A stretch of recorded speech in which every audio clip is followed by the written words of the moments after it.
So this next segment is one that got me pretty riled up, I will say. Mm, Um, mhm. I think that it's unfortunate that most of us are painfully aware of this story of a 10-year-old child who was a victim of assault and was impregnated in Ohio. And because of Ohio's restrictive abortion laws that don't have any kind of allowances for rape or incest, this poor 10-year-old was forced to travel to nearby Indiana, where she received proper treatment, which was, of course, correctly, an abortion. The response from the right wing politicians and media has been nothing short of vile, in my opinion. First, denying that the case was legitimate, calling it a hoax, laughing at it as liberal fodder. Then, after being proven completely wrong when the perpetrator admitted to his assault and was arrested, we see the response shifted again. Now the focus is on immigration because of the name of the person who had assaulted this child. Well, now we're seeing it shift again. This time, the target is the doctor who cared for the child after she was unable to access the proper care in her own state. And who is pointing the finger at this time? Is none other than the Attorney General of Indiana, Todd Rokita. Rokita appeared on Fox News, and he appeared on Fox News first with a damning accusation and announcement that they were investigating Dr. Caitlin Bernard, who provided the compassionate care for this child. A letter was released shortly after accusing the doctor of failing to properly report both the abortion and the claim of child abuse. The problem with all of this was that he had no evidence. He had no evidence for any of this at the time that he made these claims on national television. All accusations were completely unfounded at the time. It was later revealed by the doctor's own attorney that she had followed all the relevant policy, representation, and that there had been no disciplinary action taken by her employer, which means she had done nothing wrong. The attorney has even sent a cease and desist letter to the AG. This is reported on MSNBC. I think we'll also put the link for that below. So, what is the point of all of this? It's an atrocious case. Why aren't we all gathering behind this case in a way that we can support the fact that this 10-year-old child has been assaulted, and that we can all agree on the fact that this is a horrible scenario? What is the problem with all this? Why are we pointing the finger at different targets on who should take some sort of blame for all this? My answer is one glaring thing. It's the narrative. It's the narrative from the far right. The far right has this idea that they will push, and it's an us versus them, good versus evil, if you will. They will say to themselves and their audience that we are the good guys, and they are the bad ones. Who are they? It is whoever they're pointing the finger to at that time. They'll shift the narrative however they need to remain in position of the good guy. This means finding a scapegoat and never taking responsibility for the negative consequences of the actions that they've taken. But the reality of this story is much worse. The reality is that in a post-Roe world, any person at any age, under any circumstance, is less safe now. And that if we were to acknowledge the reality of that, it might hint at the possibility that the right wing politicians are the bad guys. And that doesn't fit their narrative. And this just created a brand new target for them. Any doctor providing this compassionate care for someone in need of this medical treatment. I have a big problem with this, and I think you should too. I think that I personally, I see this as a whole desire to control the narrative in the situation, and I think that creating a scapegoat is a part of a fascist regime. I think that fascism requires a scapegoat, and I can see it happening where they keep shifting it to whatever one fits best for the situation. I am happy to report that there has been an update in this particular case, in that the doctor in Indiana who did give compassionate care to this 10-year-old child is filing a counter suit, or it is at least looking like they are looking into the steps on filing a counter suit for defamation, because what this attorney general did was absolutely wrong. discrediting a doctor just for the sake of their narrative. It's unethical, and it's a disgusting way to kind of control this whole situation. If this case goes to court, she will win, or if this case goes to court, it will have the opposite effect on what the right-wing agenda is at this time. The right-wing agenda is to put a chilling effect on doctors who want to do their job, who have the right and have the authority to treat their patients and with compassionate care. If this case goes to court, it will obviously show that they're willing to fight back on that. If it doesn't go all that way, it still shows that people are willing to push back on this, and that people are willing to fight against this, and that the doctors are within their authority to make these decisions for their patients. So I think they made a major misstep here, because it's not going to work if people fight back with this narrative that there's a good versus evil here. There's much more nuance to this conversation, and there is a darker reality than anyone really wants to talk about, especially the right wing. And the reality is that people are less safe now, especially if you have an emergent situation, or if you are somebody who is underage who has been assaulted. So I'm gonna cut in now, because I agree. I think we're both getting a little bit fired up, and I'm about to cry. yeah. No, I get it, because this is a really tough situation. A 10-year-old girl who was raped and got an abortion to take care of her medical needs there's very few reasons why she should be news at all. It should be taken care of, and she should get the care she needs, and it should not be newsworthy. Right. And I'm not saying that she's not worthy of attention. What I'm saying is, to put someone's hurt and suffering out there and to exploit it for this kind of attention, I think is atrocious. It's absolutely disgusting. Right. And it puts her in the limelight when she really doesn't even need to be. And I know they're not using her name, which I completely appreciate, but her friends and family can read the stories. If she's old enough and if she's paying attention, can read the stories, and they know it's about her. Right. That it absolutely takes a private, painful, horrible situation, and it makes it nationwide news. So that is bad enough in and of itself. But what I think is really critical about this specific case, like to me, there's sort of like an angle that I think needs to be looked at here, and that is the vehemence with which anti-abortion politicians are willing to attack everyone they can to battle abortion. They're not even looking at what's the situation, what is the little girl going through.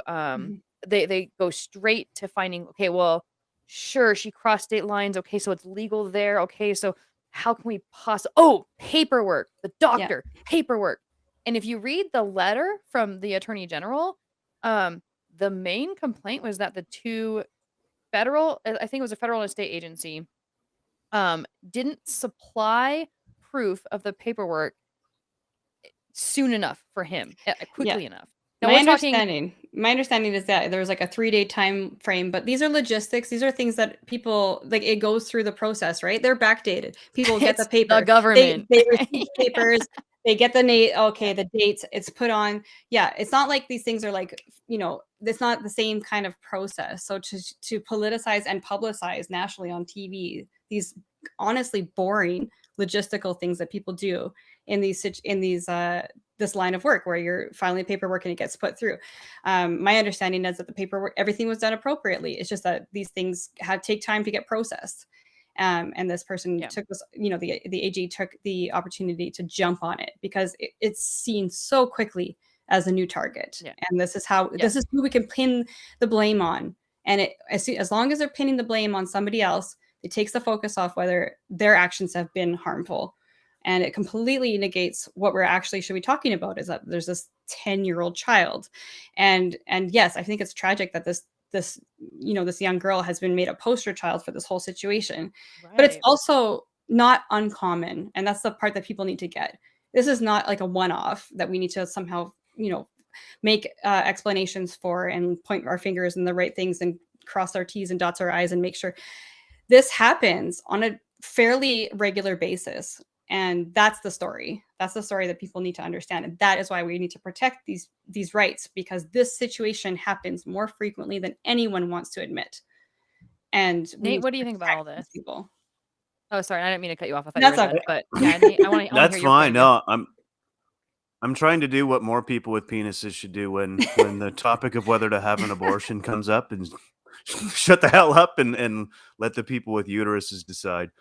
But so I just wanted, if I could maybe briefly shine a light on what Erin was getting at with the sensationalism and the vilification of the quote unquote other side, and how they love to use these evil words in there, like specifically the Ohio Attorney General Dave Yost was originally quoted saying that he hadn't heard a whisper. Then he called the case a complete fabrication, and then it was confirmed to be true. It goes from, oh, well, see, he's an illegal immigrant, and all the Fox News viewers are rabble, rabble, rabble, rabble, rabble, rabble. And then it's like, now we know it's liberals. They're all like rabble, rabble, rabble, rabble, rabble, rabble. And then when it finally comes out that it did actually happen, he changes it again, and he goes and he's thanking the police department for doing their job, getting another dangerous rapist off the street. And it's another thing that galvanizes the right is cop worship, right? So it's just, it goes from one thing to the other, and the problem is with the folks that are watching this sort of coverage is, as soon as they hear the buzzwords, they stop listening. They don't care about the details of the case. They don't care. They just hear their favorite bad words: immigrants, liberals, go cops, and they just stop listening. So if I could just leave you with one observation, is keep fewer dicks in this conversation. And I mean that in two ways.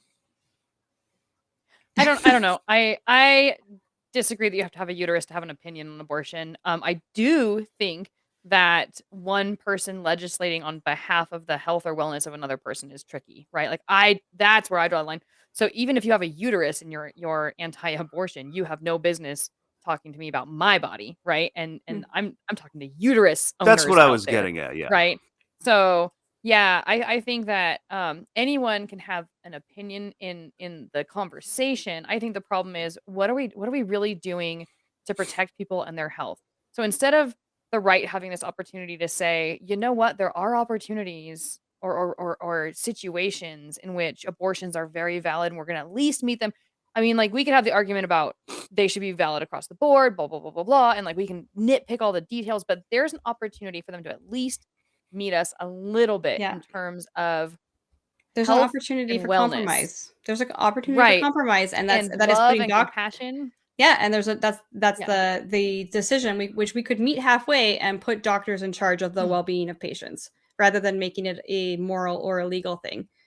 Because I mean, there's a lot of disagreement there, but if we can at least put forward that the doctor should be the ultimate authority in this situation, and not legislators, and that different legal authorities should not be able to put the fear into doctors that they should be fearful to treat their patients appropriately, and the way that they are trained to treat their patients.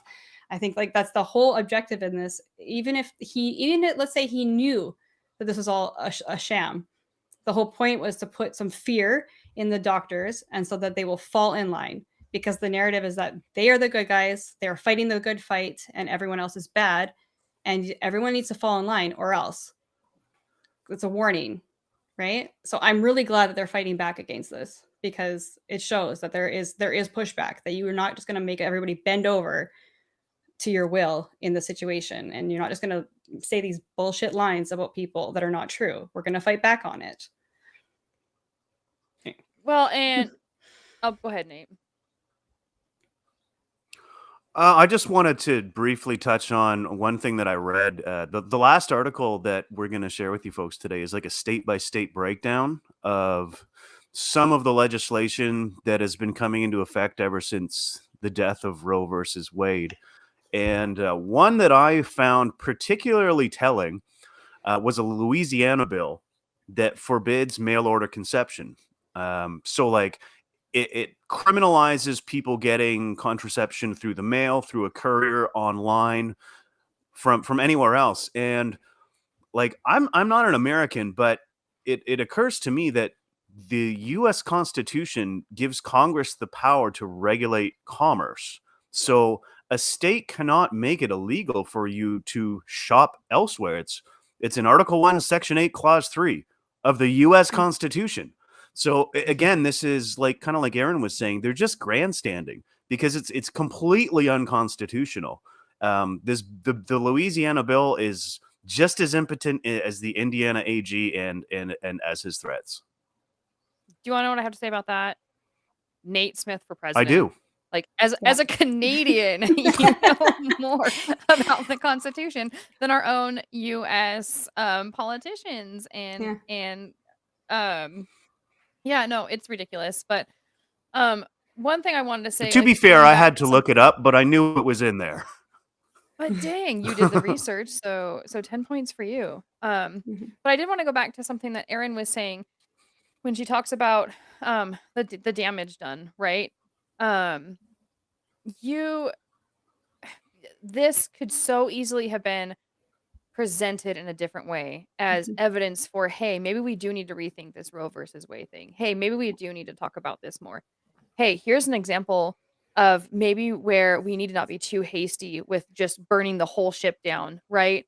And just tearing everything apart. Like the way that this heading should have been is, 10-year-old girl raped, requires an abortion. We need to rethink our state laws on abortion. Instead, it's girl goes to another state to get an abortion. She does so legally under both states' laws. It was okay that she did it. The doctor did everything right. So where's the angle? Oh, we're going to make sure that the doctor is scrutinized about how she filed her paperwork, right? Yeah. So And it's almost it's a tough situation too, because we want to honor the anonymity of this 10-year-old child.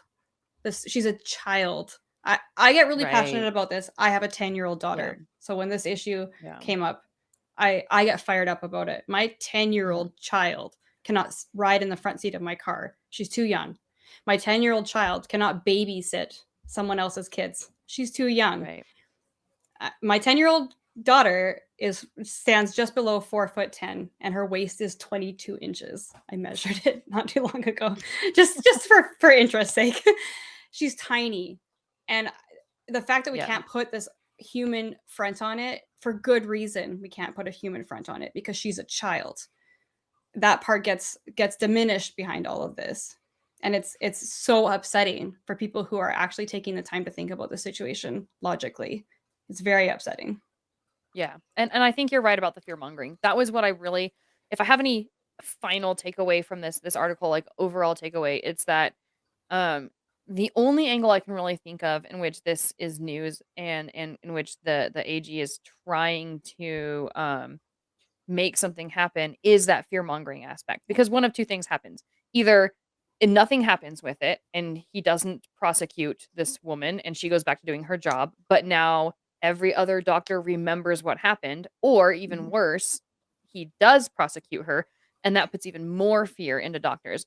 So I like what you said, Erin, about like, well, you're seeing a lot of pushback, you're seeing them fight back, and now it'll kind of empower doctors to like, hey, you can try this bullshit, but we're going to push back, we're going to fight back for our rights to let you guys know we've done the right thing. But when it really comes down to it, a doctor shouldn't have to do that. She shouldn't have to be scrutinized that way. And whether or not she wins her case, that would scare me as a doctor. Even if she won, I would be worried about, well, what BS might I have to deal with? And then so me as a patient, I also have that concern of, is my doctor giving me all the best medical advice or medical treatments available, or is my doctor afraid of politics and stuff like that? I'm not saying my doctor should feel free to break the law, right?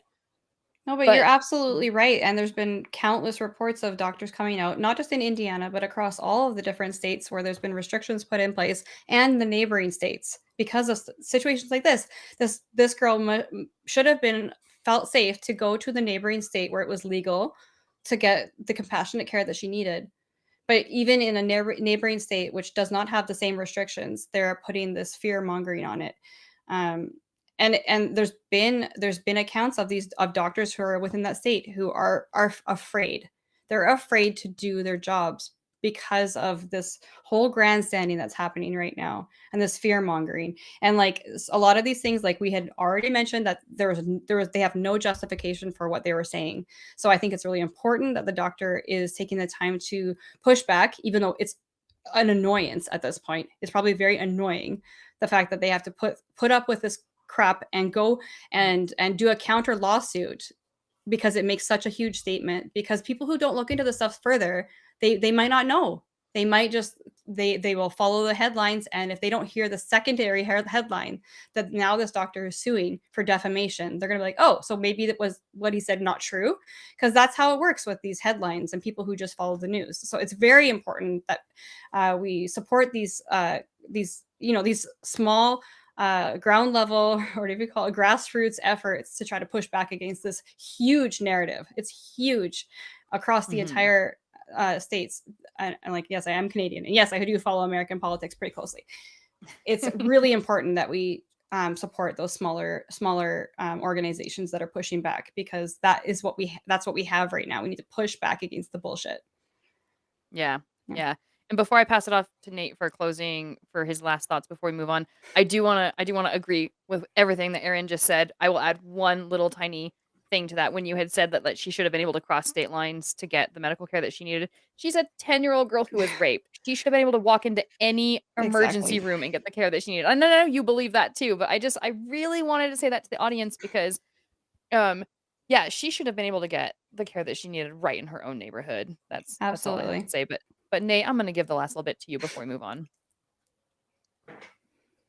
Well, the bright side to this is that you've got progressive states like California, Washington, and Oregon who are now taking steps to enshrine the right to health care in their state constitution.